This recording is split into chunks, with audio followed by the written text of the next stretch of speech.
What's up, YouTube? Welcome back to Building a Brand. And as you guys can see, sorry if the camera's shaking too, like it's on this little tripod, so it might be shaking back and forth a little bit.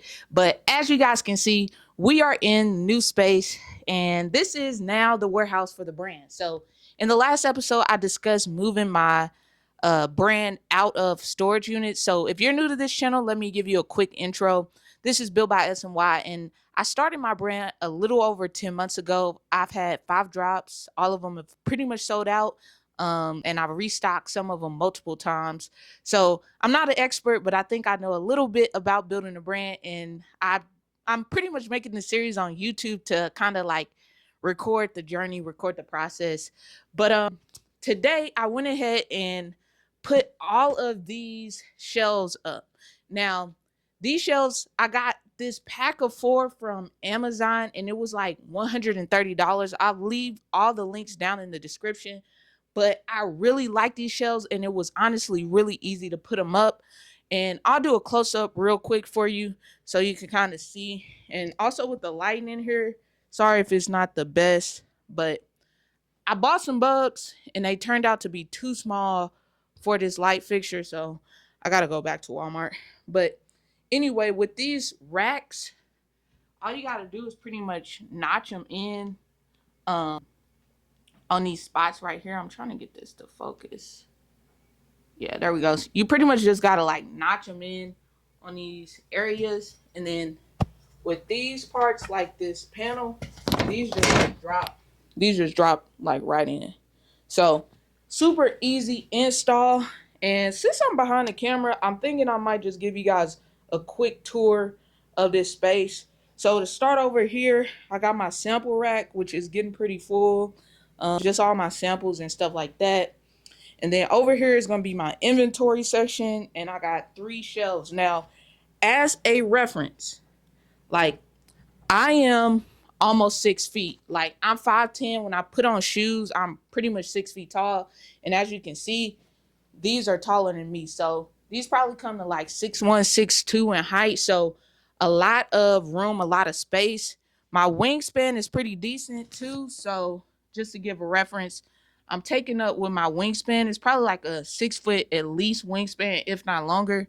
I'm taking up about two shelves. Like, let me just go to 2. With my wingspan, I'm taking up like 2 shelves. So I'm really trying to give you guys some reference, some insight. But yeah, this is like the inventory section, and I might eventually need some more racks. And the one disadvantage, this house was fully furnished, so it already had this bed in here, and also this Chester drawer, which I'm using as like a packing station for like all my inventory and stuff like that. But this bed, I don't know. I might have to move it out of here, but I do have another room in here, so I might take this bed and put it in that room. I really don't know, but it's still cool. Like if I do have like guests or something come down here, I do have like multiple beds for them to stay in. Um, Earlier today, I went to Walmart because I was having some of these frames come in the mail from Amazon, but they were taking forever. And I bought all these posters from Five Below. So I just like my spaces to be fun. So I got a Michael Jordan one. It's like a play on a old comic book, Spider-Man comic book right here cover. And then we got Gajaja.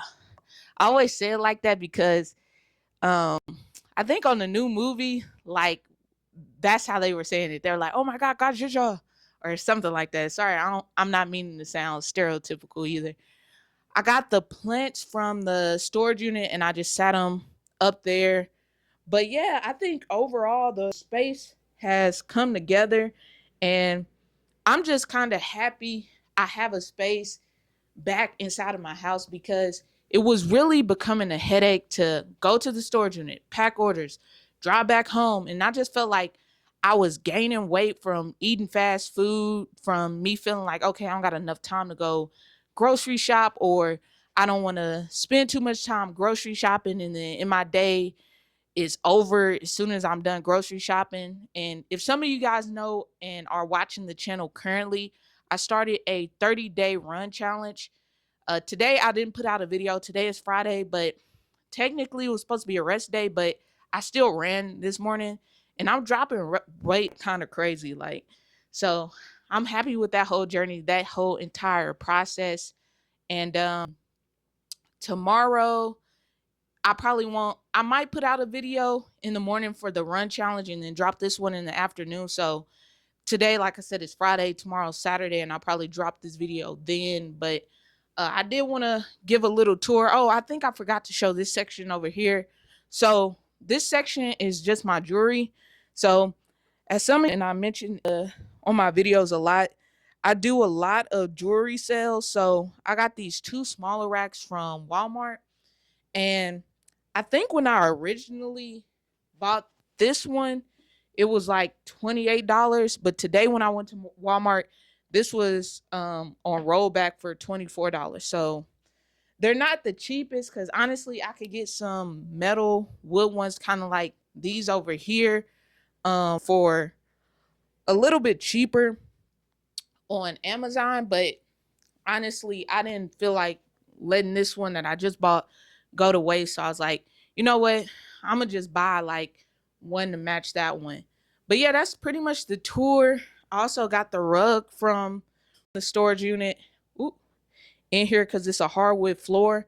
And while I'm working, I like to kind of have my feet out and just, I don't know, feel relaxed. And I feel like on hardwood floors, especially, like when you're standing on it for a long period of time, it starts to hurt your feet. But I don't know how long this episode will be. I want to give you guys some tips, some info. So on my 30-day run challenge, I've kind of been discussing the fact that I have opened an investment account for my business. And with this business, I'm so happy I've had the experiences and now I have the mindset of investing and diversifying my investments for my business. I don't know what the lightness look like, so I'm gonna put the camera this way. See, but with my last business, I quit my job. I was paying all of my bills for the business with the business, and I was also paying for my personal expenses with the business.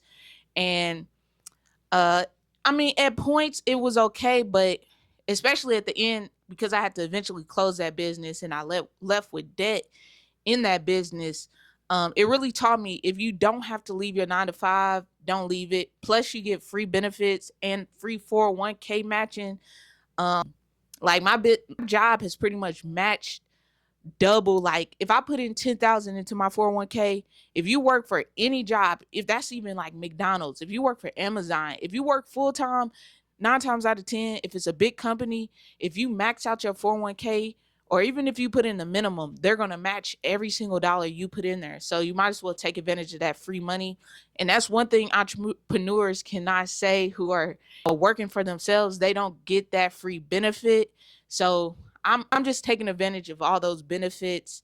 And I just kind of want to express that because I feel like on the internet especially, it's this whole mindset of like, oh, you gotta go all in, you gotta drop everything else that you're doing in order for your business to be successful. And when you're first starting a business, it's super important for you to build systems. But one thing that you will realize as you perfect those systems, you'll have a lot of free time to operate in different ways. So for me, number one, with having a storage unit, I felt like a lot of my time was spent traveling to the storage unit just to pack and ship orders. And as a creative, as a designer for my brand, my main focus should primarily only be designing and then marketing. And I want to outsource the marketing eventually as well. I've already began the process of outsourcing creating the content for the brand. So just working more with photographers and content creators overall. But you don't want to ever become something that you didn't want to be for your brand in the beginning. And for me, I definitely did not want to become a full-time shipper. And once this operation in my house becomes a task where it's like, okay, I can't handle the task of packing 100 orders a day, 200 orders a day. That's where I moved to the route of getting a fulfillment center who will pack and ship my orders for me. But I have to wait till I get to the point where I'm profitable enough where that makes sense. And right now, I could go that route, but it would cut into my profits where I wouldn't be able to grow and scale and invest in the ways that I want to invest. And one of those ways, like I mentioned earlier, is starting my investment account. So I want to be able to take some of the money that I currently have in my savings, just sitting there for the business, and invest it and start making money from those investments. Because what a lot of people don't understand and don't know is a lot of these big companies are investing on the side, and you don't know exactly what other companies they're investing into. One company that I know that showed some of their investments, one of their main investments, and they made $5 billion from this investment. They just put all their not all their money, but some of their money into US Treasury bonds. And from that, they made, I think it was five, it was either 500 million or 5 billion. To me, those numbers seem similar, but I know in reality they aren't. But either way, with 500 million, let's say that's the actual number, do you understand how many more projects that company can take on and take a risk with that extra money that would have otherwise just been sitting in their savings account? So, as small businesses, I think that's something we should be learning, because I'm starting to understand a lot more about how bigger businesses are reserving their money and not just letting it sit. So I want to start doing that, because I know with my last business, I was heavily focused on reinvesting into inventory. I said if I bought more inventory, I'll always have money. And the issue with that is markets move up and down, they fluctuate. People might be not buying as much as they were this season as they are in the next season. So you just want to diversify your investments and diversify your income for your business, so no matter what, you're still generating something that keeps you afloat. So that's one of the major things that I want to incorporate. And then the this is probably actually number one, but I'll say number two just because I just talked about that. But with my last business, the thing that really eventually caused that business to collapse and pretty much killed that business was the fact that I had such high overhead. So for a very long time with owning that business, my overhead was extremely low because I was living in Oklahoma, and Oklahoma is a city where, I don't know, if you're not really there to play like professional basketball, it's probably not like a destination city for you or something like that. And when I say that, I mean like, excuse me, I mean, like the Oklahoma City Thunder, or if you play for Oklahoma State, where I went to school, go Pokes, or if you play for the University of Oklahoma, Boomer Sooners, etc. Like, if you're not coming for like sports or for college, like it's not really a destination kind of city. And with that, you get cheaper rent. So I was operating at extremely low rent when I had my last business. It only cost me $500 a month to have a storefront. And I went from that to a mall in Dallas, and that's one of the biggest cities in the US. And the rent was 1,000 times as much as what I was paying in that store. And it was good when I had enough customers coming in and wanting the items that I was selling, which was clothing and shoes. But once that shoe market kind of collapsed, that overhead itself started to pretty much make the business collapse, because in order to operate at a business of that scale, you have to have enough money coming in. So I don't want to harp too much on that, but what overall that had taught me was keep your overhead expenses low. If you don't have to pay for a warehouse, if you don't have to pay for office space, in my case, if I don't have to pay for a storage unit because I could just relocate to a house or relocate to a bigger apartment for around the same price, if not saving money because I don't have to spend money on gas, I could not spend as much money on fast food and things of that nature. Like, it just overall makes sense. So just try and keep your expenses low. That's pretty much what I'm trying to say. So And I guess I just want to, because when I come on these videos and come and talk to you guys, I really want to give you tips. So that even comes down to marketing. It even comes down to content. It even comes down to shipping.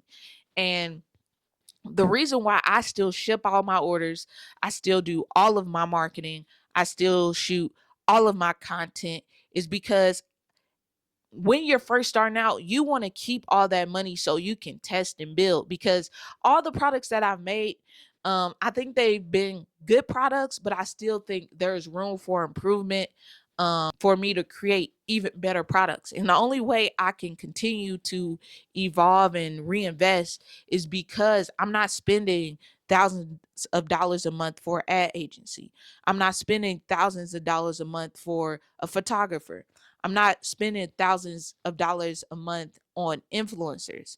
You have to start off small and find these people locally towards you who are on the same mission, who want the same things as you. It might take a little bit longer to find those people. And sometimes you might have to be that person yourself, especially if you fit the demographic with your brand. That's always a plus. But you have to keep these expenses low. So if you learn anything from this video, moving back my operations to my house is pretty much overall just to keep my expenses manageable. And it just makes sense. So do what makes sense, not what looks cool for social media. Because I could have kept a storage unit. I was doing numbers on the TikTok for my personal brand. Like, with my personal brand on TikTok, like anytime I dropped a video in the storage unit, it was getting 5, 10, 20, 30, 40. So I think the biggest videos has like 70,000 views. So I could have kept it just to make content. But it's like, what is my main goal? Is my main goal to grow my brand and eventually um be able to employ and do the things that I really, really want to do and focus on this brand? Or is it to run a business out of a storage unit? Like, you have to know what your main goal is. And my main goal wasn't to be the person who made content from a storage unit. It's to grow a profitable brand. And I'm happy with the decision. Like, I'm so happy. Like, I don't know. It's like I've I've kind of been wanting to leave my studio apartment anyway, because it was just a lot going on out there, like with all the wildlife. I talked about in my last video being bit by a scorpion. So I'm just happy to be kind of closer to the city, closer to other things as well, because it's like I don't want to spend all my time like ducked off in the mountains in the middle of nowhere, like with nobody around other than like one or two like neighbors. Or it was really like secluded in a way where it was nice for a vacation, maybe if you like vacationing in the heat in the mountains. But as far as like living there long term, I was like, I don't know. But anyway, thanks for watching. If you learned any information, make sure you leave a thumbs up. And if you have any questions, leave them down below. But this is Built by SMY, and I'll see you guys in the next video. Peace.